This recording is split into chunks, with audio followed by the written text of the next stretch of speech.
Bonjour chers amis thérapeutes, aujourd'hui je vais vous donner les 6 raisons principales que je constate et qui expliquent que votre bouche à oreille ne fonctionne pas. Donc la première, c'est tout simplement la nature même de votre activité. Nous ne sommes pas vendeurs de chaussures ou restaurateurs, sans aucun mépris pour ces activités. Le métier de thérapeute a des spécificités et les gens ont moins tendance, propension à partager avec leur entourage qu'ils ont consulté un thérapeute. Ça revient à avouer qu'ils ont certaines difficultés personnelles. Alors c'est d'autant plus vrai si vous êtes dans une activité de type psy plutôt que corporelle ou énergétique.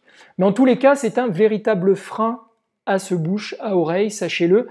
Dans ce cas-là, vous aurez donc intérêt en tant que thérapeute de nature plutôt psy à activer des leviers différents pour développer votre activité. Alors je vous invite par exemple à rejoindre le groupe Facebook public de Réussir comme thérapeute. Vous aurez accès à des ressources qui vous parleront de ces alternatives qui sont à votre disposition au-delà du bouche à oreille.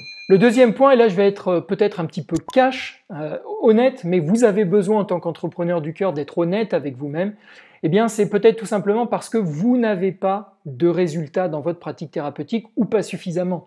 Que basiquement, quand les patients sortent de vos consultations, ils n'ont pas envie de partager vos séances ou vos références avec leurs proches parce qu'ils n'ont pas été totalement satisfaits. Alors évidemment, ça arrive à tous les thérapeutes, mais si statistiquement, vous n'avez pas suffisamment de résultats, ça peut être un des facteurs qui explique le manque de bouche à oreille de vos clients ou patients. Dans ces cas-là, je le disais tout à l'heure, dans votre intérêt pour que votre activité fonctionne, inutile d'adopter la posture entre guillemets de l'autruche. Ça peut être compliqué pour soi-même, pour son ego, mais vous devez absolument faire face à cette réalité et vous poser les bonnes questions. Et plutôt que vous poser ces questions-là, vous devez les poser à vos clients et à vos patients.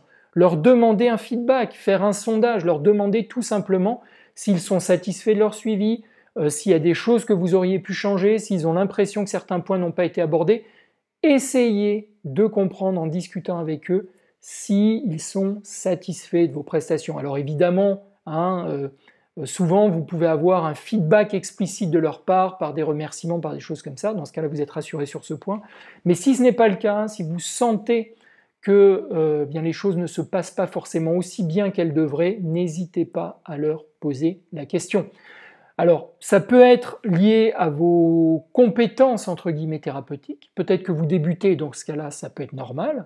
Soyez aussi bienveillant envers vous-même. Si vous débutez dans ce métier, c'est normal qu'au départ, vous n'ayez pas, dans 80% des cas, des résultats extraordinaires. Mais ça peut aussi être lié à un besoin que vous avez, soit d'acquérir de nouvelles compétences, donc de la formation dans un domaine thérapeutique qui est le vôtre, de les renforcer pour vous sentir peut-être plus confiant, plus à l'aise, ce qui est un des facteur important de l'efficacité thérapeutique, surtout dans certaines disciplines, soit éventuellement de renouveler votre pratique.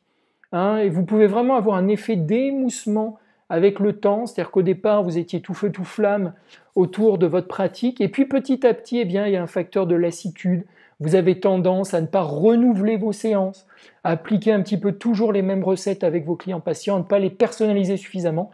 Bref, une sorte de bore-out, comme on dit maintenant. Et dans ces cas-là, moi, ce que je peux vous conseiller, c'est véritablement déjà de sortir de votre zone de confort, vous imposer peut-être de tester de nouvelles choses, de nouveaux protocoles.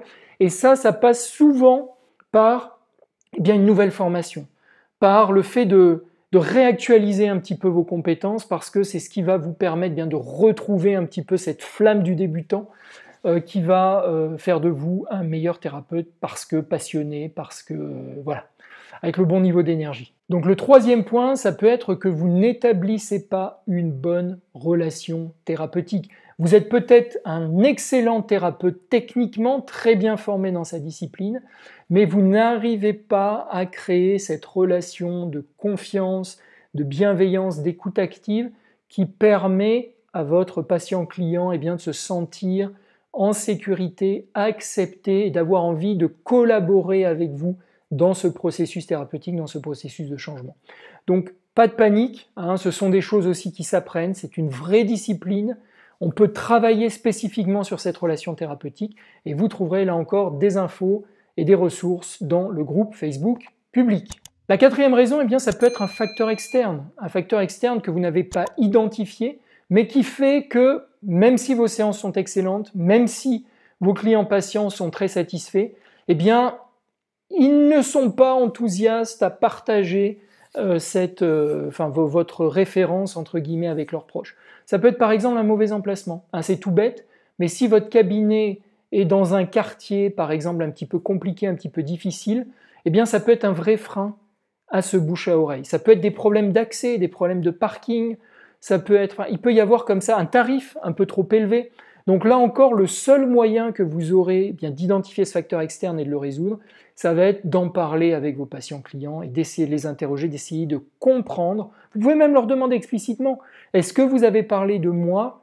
Est-ce que vous m'avez recommandé auprès de vos proches? Sinon, pourquoi? Si oui, merci. D'accord? C'est aussi simple que ça parfois, même si évidemment, eh bien, ça peut nécessiter de se mettre un petit peu en danger et d'être prêt à recevoir un feedback qui n'est pas forcément systématiquement ultra positif, mais c'est comme ça qu'on apprend, qu'on progresse et qu'on réussit à développer son activité et à vivre de sa passion. Alors, la cinquième raison, eh bien, c'est peut-être tout simplement que vous ne le demandez pas. Il faut demander explicitement à vos patients clients de vous recommander auprès de leur entourage. Alors évidemment, essayez de le faire si manifestement votre patient client est satisfait à la fin d'une séance, mais demandez-lui gentiment de vous rendre ce service, lui dire écoutez, vous êtes satisfait, le plus grand service que vous pouvez me rendre, eh bien, c'est d'en parler autour de vous. N'hésitez pas à lui remettre un petit support pour l'aider, des cartes de visite, des petits flyers, et éventuellement même à partager avec lui votre pitch, c'est-à-dire lui donner les 2-3 phrases qu'il doit utiliser pour parler de vous, expliquer ce que vous faites auprès de son entourage, de ses proches. Et vous verrez qu'en faisant la demande, eh bien, de nombreuses personnes jouent le jeu pour vous rendre service au-delà de la satisfaction qu'ils ont de vos prestations. Et ça augmente du coup drastiquement le nombre de personnes qui vous consultent. Et enfin, la sixième et peut-être un des facteurs que je constate le plus souvent auprès des thérapeutes que j'accompagne, c'est tout simplement que vous n'avez pas de positionnement.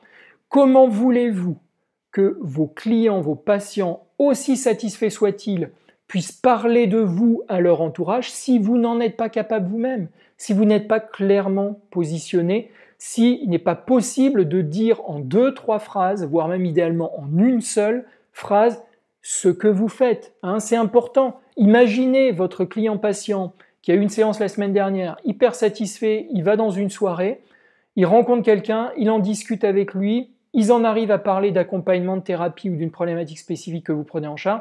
Il faut qu'il soit capable dans ce contexte de parler de vous efficacement. Dire écoute, j'ai rencontré un super thérapeute qui est spécialisé dans ce domaine, qui prend en charge tel ou tel sujet et qui s'adresse à telle ou telle personne. C'est extrêmement important. Donc en l'absence de positionnement, c'est normal que le bouche à oreille ne puisse pas fonctionner pour vous. C'est aussi simple que ça. Écoutez, voilà les amis, voilà les 6 raisons principales que je constate pour expliquer l'absence ou la défaillance de ce bouche à oreille dans le développement de votre activité. Évidemment, ce bouche à oreille est un levier important pour vous puisque c'est de la publicité gratuite que vous font vos clients. Et puis vous avez ce petit effet exponentiel puisque chacun de vos patients parle de vous idéalement à 3 à 5 personnes de son entourage. Il y en a quelques-unes qui viennent, donc en gros, chaque client vous en amène 2 ou 3, donc c'est quand même absolument génial pour vous développer. Et si vous arrivez à activer avec tous les 6 conseils là, que vous arrivez à pallier ces 6 défaillances, vous arrivez à activer votre bouche à oreille, vous allez voir que votre activité va se développer rapidement et que vous pourrez vivre de votre passion. Écoutez, je l'ai déjà dit dans la vidéo, mais n'hésitez surtout pas à rejoindre le groupe public Réussir comme thérapeute. Vous avez plein de ressources et on va essayer de vous en apporter de plus en plus pour vous aider dans le développement de votre activité. Et pour ceux qui vraiment sont motivés et ont besoin d'aide maintenant, vous pouvez aussi prendre un rendez-vous avec un membre de mon équipe. C'est totalement gratuit, c'est totalement sans engagement et nous verrons vraiment comment est-ce que nous pouvons vous aider de la meilleure des manières, même si c'est simplement pour identifier, je ne sais pas moi, les meilleurs marchands de pizza autour de votre cabinet. Non, réellement, je dis ça en rigolant, mais notre objectif, c'est vraiment de voir comment est-ce qu'on peut vous aider à développer votre activité. Donc, n'hésitez pas à prendre ce rendez-vous gratuit et non engagement. Je vous dis à très bientôt.